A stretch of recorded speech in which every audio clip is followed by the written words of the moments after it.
अगर आपकी उम्र 20 से 30 साल है तो ये वीडियो आपके जीवन बदल सकता है। तो आइए जानते हैं कि जो फैसला आप 20 और 30 साल की उम्र में लेते हैं कैसे आपको 40 साल की उम्र में एक मजबूत इंसान बनाकर रखता है। और अगर आप जस्ट कुछ मिस्टेक करके गलत फैसला ले लेते हैं तो 40 के उम्र में कैसे आपको दर दर भटकना पड़ेगा, कैसे आप फाइनेंशियली स्ट्रगल करेंगे। तो आइए जानते हैं वैसे 7 फैसले जो आपके जीवन बदल ही देंगे। फैसला नंबर 1, जल्दी निवेश करें, यानी कि इन्वेस्टमेंट शुरुआत इनिशियल यानी कि कम उम्र में ही करें। जैसे ही आपकी नौकरी शुरू होती है या जैसे ही आप अपने करियर में शुरुआत में रहते हैं उस समय आपकी इनकम बहुत ज़्यादा नहीं रहती है, लेकिन आपकी उम्र काफ़ी कम होती है और आपकी पैसा काफ़ी समय मिलता है कंपाउंड होने में। तो दोस्तों, अगर आप अपने करियर के शुरुआत में हैं तो निवेश के लिए कभी डिले ना करें। कभी ये नहीं सोचे कि आज मेरा इनकम कम है तो मैं 2000 या 5000 इन्वेस्ट करके क्या ही कर लूँगा। ये 2000 5000 आपके लिए या किसी और के लिए भी बहुत बड़ी रकम होती है, क्योंकि आपकी उम्र काफ़ी कम है और आपको काफ़ी ज़्यादा समय मिलेगा इस पैसे को कंपाउंड होने के लिए। तो दोस्तों, जैसे ही आप अपना करियर का शुरुआत करते हैं 20 से 25 साल के उम्र में ही आप अपना इन्वेस्टमेंट शुरू कर दें और वो इन्वेस्टमेंट होगा एसआईपी में इन्वेस्ट करें, क्योंकि छोटी अमाउंट जो एक डिसिप्लिन के साथ आपको बहुत बड़ी रकम बना देगा। दूसरा, ये कंपाउंडिंग आपको 40 के बाद दिखेगी, क्योंकि आपके पास लगभग 15 से 20 साल ये 2000 या 5000 रुपया काफ़ी बड़ा अमाउंट बनाकर देगा। कंपाउंडिंग हमारे लिए एक मैजिकल रूल होता है और अब हम जानते हैं कि ये इन्वेस्टमेंट हम किधर करें। कभी भी आप जब यंग एज में हैं तो इन्वेस्टमेंट वैसे जगह करें जहां पर रेट ऑफ रिटर्न इन्फ्लेशन से ज़्यादा हो, क्योंकि आपकी उम्र कम है, आप रिस्क अच्छे ले सकते हैं। और जब आप रिस्क ले सकते हैं तो आपको स्मॉल कैप, मिड कैप या वैसे स्टॉक में इन्वेस्ट करें जिसकी रिटर्न आपको कंपाउंडिंग में काफ़ी अच्छा मिलेगा। कभी भी आप फिक्स्ड डिपॉजिट या वैसे ट्रेडिशनल इन्वेस्टमेंट पर फोकस नहीं करें जो रिस्क फ्री है, क्योंकि रिस्क अगर आप थोड़ा लेंगे तो आपकी रिटर्न भी अच्छी होगी। दूसरा फैसला, आप तुरंत ही अपने इमरजेंसी फंड बना लें। इमरजेंसी फंड वैसे फंड को कहते हैं जो आपकी खराब स्थिति में, आपके समय कुछ भी खराब होता है तो उस समय आपको मदद करेगा। अब आइए हम जानते हैं कैसे इमरजेंसी फंड आपको बनाना चाहिए। अगर आप एक नॉर्मल डेफिनेशन और रॉकेट साइंस की तरीका नहीं, सिंपल तरीका से सोचे तो इमरजेंसी फंड आपकी 3 मंथ से लेकर 6 मंथ का एक्सपेंस होनी चाहिए। ये क्यों इंपॉर्टेंट है? मान लीजिए कभी कुछ फैमिली में दिक्कत होती है, आपके साथ कुछ दिक्कत होती है, तो उस समय अगर आपके पास इमरजेंसी फंड नहीं है तो आपने जो इन्वेस्टमेंट शुरू कर रखा है जिसकी अवधि 15 से 20 साल है तो आपको बीच में ही तोड़नी पड़ेगी। तो डैट मीन्स आपकी डिसिप्लिन, आपकी इन्वेस्टमेंट का कोई फायदा नहीं मिल पाएगा, क्योंकि शॉर्ट ड्यूरेशन में इक्विटी और इक्विटी रिलेटेड जो भी स्टॉक है वो आपको हो सके उस समय काफ़ी निगेटिव में हो सके रिटर्न माइनस में हो, लेकिन आपको इमरजेंसी है तो आपको माइनस में ही पैसा निकलना पड़ेगा। डैट मीन्स आपकी कंपाउंडिंग आपकी अगेंस्ट काम कर गई और आपको इन्वेस्टमेंट के फायदा ना होकर आपने लॉस में चला गया। इसीलिए इमरजेंसी फंड आपको निवेश को डिस्टर्ब करने नहीं देगा और वो धीरे धीरे ग्रो करके आपको अमीर बनाते रहेगा। तीसरा फैसला, आप अपने स्किल पर निवेश करें, क्योंकि आपकी उम्र और आप करियर के शुरुआत में हैं तो डैट मीन्स आपको लर्न करना ही सबसे बड़ा एसेट का काम करेगा। अगर आप अपने स्किल को अपग्रेड करेंगे, अगर आप कुछ नए प्रोडक्ट के बारे में नॉलेज हासिल करेंगे और धीरे धीरे ये स्किल आपके इनकम भी बढ़ाएंगे और आपके इनकम का सोर्स भी बढ़ाएंगे। तो जैसे जैसे आप अपने अपस्किलिंग पर काम करेंगे, आपको कॉन्फिडेंस भी आने लगेगा, आपको लगेगा आप जहां भी काम कर रहे हैं आपकी इज्जत बढ़ रही है, आपकी रेवेन्यू यानी कि इनकम भी बढ़ रही है और धीरे धीरे ये अपस्किलिंग आपको इस लेवल पर लेकर चला जाएगा कि आप पहले के अपेक्षा आधा भी काम करके उससे 5 गुना ज़्यादा रिटर्न या इनकम जनरेट कर सकते हैं।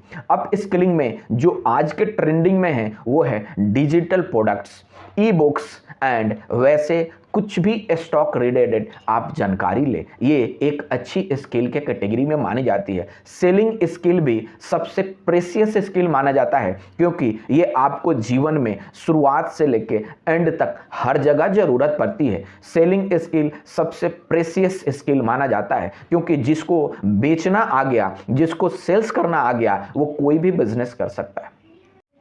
फैसला नंबर 4, लाइफस्टाइल ईएमआई से बचें क्योंकि आपने अभी काफ़ी कम उम्र में हैं, यानी कि 20 से 30 साल में हैं और आपकी लाइफस्टाइल अच्छी होनी चाहिए जो कि इम्पॉर्टेंट है, लेकिन लाइफस्टाइल दिखावे का और ईएमआई का नहीं होना चाहिए क्योंकि अगर कम उम्र में आपने ईएमआई का आदत लगा लिया तो आपने जो कंपाउंडिंग आपके फेवर में काम कर रहेगा, जो कंपाउंडिंग आपको रिटर्न देने के लिए है, वो कंपाउंडिंग आपकी अगेंस्ट काम करना शुरू करेगा क्योंकि आपको पता होगा ईएमआई जो अनसिक्योर्ड पार्ट होता है जैसे क्रेडिट कार्ड, पर्सनल लोन, ये काफ़ी हाई रेट ऑफ रिटर्न आपसे मांगता है, जबकि अगर आप कहीं भी इन्वेस्ट करें तो इससे कम ही रिटर्न मिलेगा। दैट मीन्स आप डे 1 से ही हाई इंटरेस्ट पेइंग लोन में अपने आप को जकड़ लेंगे और ये जकड़न इतनी मजबूत होगी कि आप चाहकर भी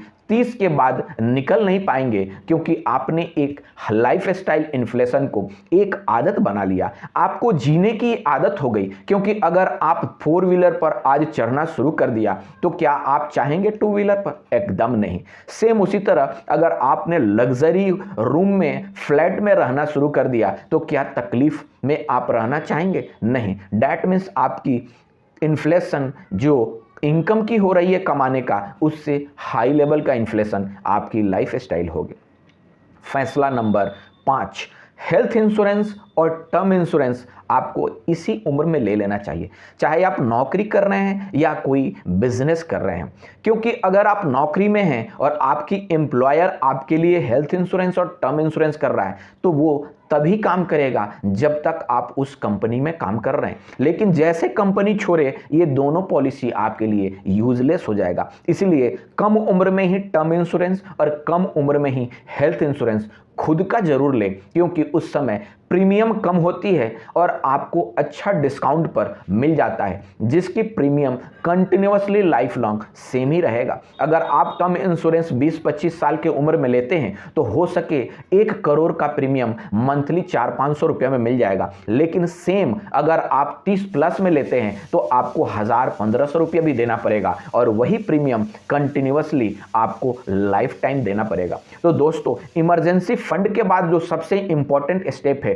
वो है आपकी हेल्थ इंश्योरेंस और आपकी टर्म इंश्योरेंस होना ही चाहिए क्योंकि ये दोनों आपकी फाइनेंशियल शील्ड के जैसा काम करता है। किसी भी तरह का मेडिकल इमरजेंसी में आपको अपना सेविंग को तोड़ना नहीं पड़ेगा, आपकी इन्वेस्टमेंट को डिस्टर्ब नहीं करना पड़ेगा, किसी भी तरह का फाइनेंशियल लॉसेस वो हेल्थ इंश्योरेंस कवर कर लेगा। अगर आप किसी भी तरह से कुछ दुर्घटना होती है तो टर्म इंश्योरेंस आपके परिवार को रोड पर आने नहीं देगा, इसलिए ये दोनों ही जरूरी है और कम उम्र में जरूर इसे सेलेक्ट कर ले।